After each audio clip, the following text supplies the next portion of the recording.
සියලුම දෙනාට බුදු සරණයි. අද මා කතා කිරීමට බලාපොරොත්තු වන්නේ ගෞතම බුද්ධ ශාසනයේ වැඩ සිටින සංඝනායක හිමිවරු ඇතුළු සියලුම සංඝ රත්නයම ආමන්ත්‍රණය කිරීමට. හේතුව තමයි වර්තමානයේ ගෞතම බුද්ධ ශාසනයේම වැඩ සිටින මහා සංඝ රත්නයම බුද්ධ දේශනාවේ සඳහන් වන මිත්‍යා දෘෂ්ටික භික්ෂුණීන් වහන්සේලා නිසා. මිත්‍යා දෘෂ්ටියෙන් මිදී බුද්ධ දේශනාවේ සඳහන් වන නිවන් අවබෝධ කරගෙන සම්‍යක් දෘෂ්ටියට පත්වීමට මහා සංඝරත්නයම විසින්ම දැනගත යුතුම වන ගෞතම බුදුරජාණන් වහන්සේ විසින් දේශනා කරන ලද ධර්මයේ ඇතුළත් ත්‍රිපිටක වහන්සේලා තුල අන්තර්ගත මහණෙනි යනුවෙන් ආමන්ත්‍රණය කර ඇති බුද්ධ දේශනාවල් කීපයක් පිළිබඳව කතා කිරීමට. මෙම පාඨයන් ඇසෙන විටම ශ්‍රවණය කරන බොහෝ භික්ෂූන් වහන්සේලාට ගිහියන්ටත් ප්‍රශ්නයක් ඇති වෙනවා කෙසේද ගිහියෙක් මහා සංඝරත්නයේම බුද්ධ දේශනාවේ සඳහන් වන මිත්‍යා දෘෂ්ටික භික්ෂුණීන් වහන්සේලා කියා පවසන්නේ කෙසේද කියා. එසේ සිතක් පහළ වෙන පුද්ගලයන්ට මාහට පැවසීමට ඇත්තේ මෙපමණයි. එයයි බුද්ධ දේශනාවේ සඳහන් වන සම්‍යක් දෘෂ්ටියේ ස්වභාවයේ ධර්මතාවය. එසේ ප්‍රශ්නයක් ඇති වුණ භික්ෂූන් වහන්සේලාට ගිහියන්ට මගේ ධර්ම අවබෝධය කුමක්ද කියා දැක ගැනීමට මා විසින් පවත්වන ලද බුද්ධ දේශනාවේ සඳහන් වන නිවන් අවබෝධ කර ගැනීමට ඒකායන මාර්ගයෙන් මම මාගේ යන අස්මිමානය භාවනාවෙන් ප්‍රහාණය කර නිවන් අවබෝධය දක්වා ධර්ම දේශනාව මීට කලින් නිකුත් කළ ඇති වීඩියෝව ශ්‍රවණය කරන්න කියා. එම දේශනාවේ ලෝකෝත්තර මාර්ග ඥානයන් හා මාර්ගඵල ඥානයන් තමන් විසින්ම බුද්ධ දේශනාවේ සඳහන් වන ආකාරයටම භාවනාවෙන් උපද්දවාගත යුතු රූපයන් හා ආකාරය තමන්ම දැක ගැනීම පිළිබඳව පැහැදිලිවම දේශනාවේ තිබෙනවා. බුද්ධ දේශනාවේ ඒකායන මාර්ගය කියන්නේ තමන් විසින්ම තමන් නිවන් අවබෝධ කරගත්තා කියා තමන්ම දැක ගන්නා මාර්ගය නිසා තමයි ගෞතම බුදුරජාණන් වහන්සේ විසින් දේශනා කළේ ඒකායන මාර්ගය කියා. සිව්වනක් පිරිසම දීර්ඝ සංසාර ගමනේදී ඉදිරියේදී පැමිණෙන කුමන බුද්ධ ශාසනයකින් හෝ නිවන් අවබෝධ කර සසරෙන් නිදහස් වීමට ඒකායන මාර්ගයේ කුමක්ද කියාවත් දැක ගැනීමට එක සැරයක්වත් ශ්‍රවණය කරන්න කියා. එයටත් ඔබට පෙර සංසාරයේදී කරන්නා වූ කුසලයක්වත් තිබිය යුතුයි අවසානය දක්වා ශ්‍රවණය කිරීමට.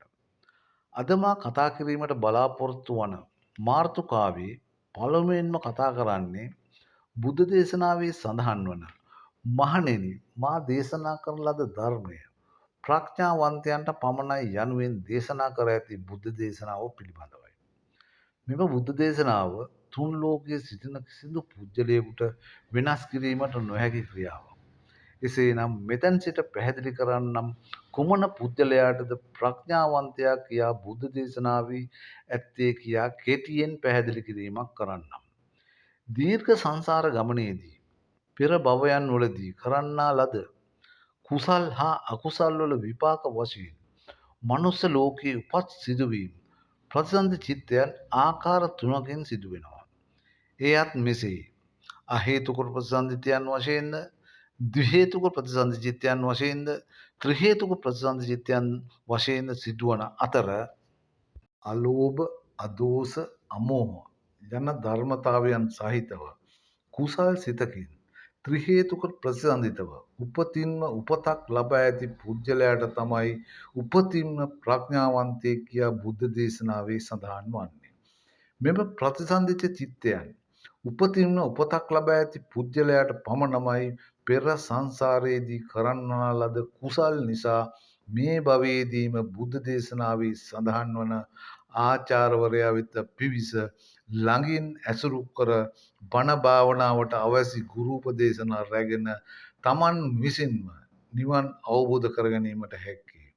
මෙම ප්‍රඥාවන්තයන් බෞද්ධයන් අතරද ඒ වගේම අන්‍ය ආගමික පුද්ගලයන් අතරද සිටිය හැකියි.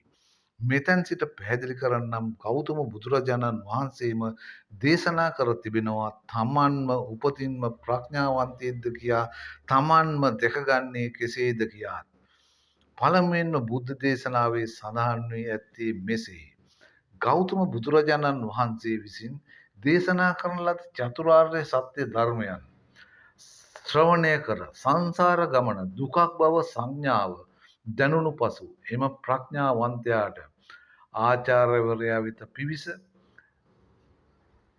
ළඟින් ඇසුරු කර බණ භාවනාවට අවැසි ගුරු උපදේශනා ලබා තමන්ගේම පෙර පූර්ව ජන්මයට සුදුසු විදර්ශනා කමටහනක් ආචාර්යවරයා ලබා දෙන තෙක් විහාරයේ වත්පිළිවෙත් රකිමින් විහාරයේ රැඳී සිටින්න කියා. දෙවනුවට බුද්ධ දේශනාවේ සඳහන් වී ඇත්තේ මෙසේ. අලෝභ, අදෝස, අමෝහ යන ධර්මතාවයන් සහිතව කුසල් සිතකින් උපතින්ම ත්‍රි හේතුක ප්‍රසන්දිතව උපතක් ලබා ඇති පුද්ගලයාට පමණමයි බුද්ධ දේශනාවේ සඳහන් වන චිත්ත ඒකාග්‍රතාවය උපතින්ම පිහිටන්නේ. එසේනම් මෙම ධර්ම කරුණු දෙකෙන්ම පමණමයි තමන් නිවන් අවබෝධ කර ගැනීමට හැකි. උපතින්ම ප්‍රඥාවන්තයෙක්ද කියා තමන්ටම දැක ගැනීමට හැකි. මාර්තුකාවේ දෙවනුවට කතා කරන්නේ මෙයයි. ත්‍රිපිටක වහන්සේලා තුළ අන්තර්ගත බුද්ධ දේශනාවක් ධර්ම දේශකයන්න් වහන්සේ නමකට ධර්ම දේශනාවක් පැවැත්විය යුත්තේ කෙසේද කියා පැහැදිලි කිරීමට. ගෞතම බුදුරජාණන් වහන්සේ දේශනා කර ඇත්තේ ධර්ම දේශකයන්න් වහන්සේටත් භාවනාවක් වැඩෙනසේ බුද්ධ දේශනාව ආකාරයටම දේශනා කිරීමටත්.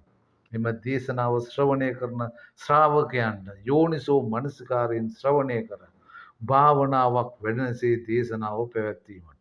එසේනම් වර්තමානයේ ගෞතම බුදුරජාණන් වහන්සේ විසින් දේශනා කරන ලද ගුරු උපදේශනා පිළිපැද ධර්ම දේශනාවක් පවත්වන භික්ෂූන් භික්ෂුණීන් වහන්සේ නමක් නොමැත. එසේනම් වර්තමානයේ දේශනා පවත්වන දේශකයන්න් වහන්සේලාටත් එම දේශනාවල් ශ්‍රවණය කරන ශ්‍රාවකයන්ටත් කිසිදු ඵලයක් නොමැත. වර්තමානයේ ධර්ම දේශනාවල් පවත්වන හා භාවනා මධ්‍යස්ථාන මෙහෙවන දේශකයන්න් වහන්සේලාටත් ගිහියෝ ගැනත් කතා කරනවා නම් මෙසේයි කතා කළ යුත්තේ සියලුම දෙනා හොඳින් ශ්‍රවණය කරන්න. ගෞතම බුදුරජාණන් වහන්සේ සාරා සංක කල්පලක්ෂයක් පාරමිතා සපුරා ලෝක සත්වයාට සංසාර ගමනේ නිදහස් වීමට අවබෝධ කරගත් නිවනටත් ධර්මයටත් ගෞතම බුදුරජාණන් වහන්සේට බුද්ධ දේශනාවේ දේශනා කරන ලද ගුරු උපදේශනා පිළිපදින්නේ නැතිව කොමන භික්ෂුවක් භික්ෂුණිය ගිහි ඔවුන්ගේ හිතුමතයට බුද්ධ දේශනාවල් විකෘති කරමින් හා බුද්ධ දේශනාවේ නිවන් අවබෝධ කර ගැනීමට දේශනා කරන ලද භාවනා කර්මස්ථාන වඩන්න ගුරු උපදේශනා ලබා දෙනවා නම් එවැනි භික්ෂූන්ට තමයි ගෞතම බුදුරජාණන් වහන්සේ මෙවැනි උපමාවකින් පැහැදිලි කළේ භික්ෂූන් ආමන්ත්‍රණය කළ මහණෙනි යකඩේ විනාශ කරන්නේ යකඩයෙන්ම ඇතිවන මලකඩ වලින්මයි. මගේ ගෞතම බුද්ධ ශාසනයම විනාශ කරන්නේ ශාසනයේම සිටින භික්ෂූන් කියා. මේ ආකාරයේ බුද්ධ දේශනාවල් පවත්වා ඇත්තේ වර්තමානයේ අනාගතයේදී මෙවැනි භික්ෂූන් භික්ෂුණීන් වහන්සේලා වැඩ සිටින නිසා. තවද මෙවැනි පිරිසටම තමයි බුද්ධ දේශනාවේ සඳහන් වෙලා තිබෙන්නේ මහණෙනි තොපලා මා දේශනා කරන ඇති ධම්මානුධම්ම ප්‍රතිපදාව නොවැඩුවහොත් තොපලාට සතර අපායේ නියතයි කියාද මාර්තුකාවේ අවසානයේට කතා කිරීමට බලාපොරොත්තු වන්නේ ගිහි ගෞතම බුදුරජාණන් වහන්සේ විසින් දේශනා කරන ලද චතුරාර්ය සත්‍ය ශ්‍රවණය කර සංසාර ගමන දුකක් බව සංඥාව දැනී නිවන් අවබෝධ කර ගැනීමට ගෞතම බුදුරජාණන් වහන්සේ වෙත පිවිස බුද්ධ චීවරයේ පැළඳීමට අවසර ඉල්ලූ විට එම ගිහියාට බුදුරජාණන් වහන්සේ විසින් දේශනා කරන ලද ප්‍රථම ගුරු උපදේශනා කුමක්ද කියාවත් නොදන්නා සංඝරත්නයක් තමයි වර්තමානයේ ගෞතම බුද්ධ ශාසනයේම භික්ෂූන් වහන්සේලා පිරිසක් තමයි වැඩ සිටින්නේ. එවැනි භික්ෂූන් භික්ෂුණීන් වහන්සේලා පිරිසක් තමයි උපාසක උපාසිකාවන්ට නිවන් අවබෝධ කර දීමට බුද්ධ දේශනාවල් හා භාවනා මධ්‍යස්ථානයන් මෙහෙවන්නේ. ශ්‍රාවකයන් නිවන් අවබෝධ වෙයිද? එය සිදු නොවීමයි. බුද්ධ පුත්‍රයන් කියන නාමයටත් සුදුසන් නොවේ. මා ආරාධනා කරනවා අභියෝගාත්මකව ගෞතම බුද්ධ ශාසනයේ වැඩ සිටින ඕනෑම භික්ෂූන් භික්ෂුණීන් වහන්සේ නමකට ධර්ම සාකච්ඡාවකට ධර්ම අවබෝධය පිළිබඳ විමසන්න නොවේ. අවම වශයෙන් ගිහියෙක් බුද්ධ චීවරයේ පැළඳීමට බුදුරජාණන් වහන්සේ වෙත පිවිස අවසරය ඉල්ලූ විට එම ගිහියාට බුද්ධ දේශනාවේ සඳහන් වන ප්‍රථම ගුරු උපදේශනා කුමක්ද කියාවන් නොදන්නා පිරිසක් බව පෙන්වන්න. ත්‍රිපිටක වහන්සේලාම අධ්‍යයනය කරවූ පැමිණෙන්න කියා.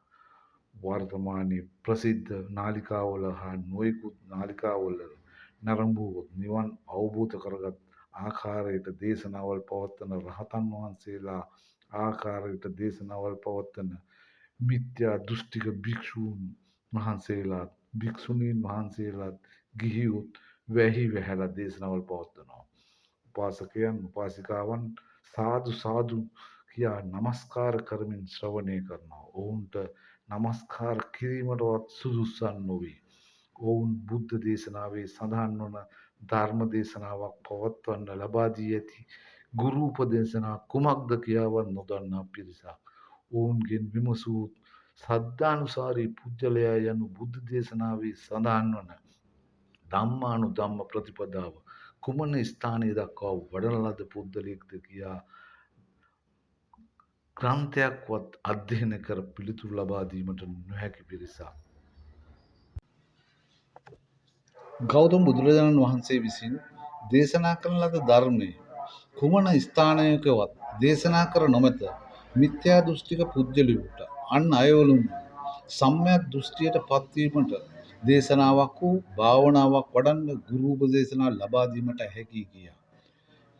නැවත පැහැදිලි කිරීමකින් කරන්නම් දේශනාවකින් වර්තමානයේ සිව්වනක් පිරිසටම නිවන් අවබෝධ කර දීමට භාවනා මධ්‍යස්ථාන පවත්වාගෙන යන මිත්‍යා දෘෂ්ටික භික්ෂූන් වහන්සේලාට භික්ෂුණීන් වහන්සේලාට ඒ වගේම තමයි ගිහියෝ පිරිසක් සිටිනවා බුද්ධ දේශනාවේ භාවනාවල් ගැන දේශනාවල් හා වැඩසටහන් පවත්වන එම පුද්ගලයන්ටත් එම පුද්ගලයන් පසුපස යන උපාසක උපාසිකාවන්ට දැනනසේ දේශනාවකින් මිත්‍යා දෘෂ්ටික කතිකාචාර්යවරයෙක් පසුපස්සේ ගොස් මන් මුලා වී සිටින බව තමන්ටම දැන ගැනීමට බුදු සරණයි.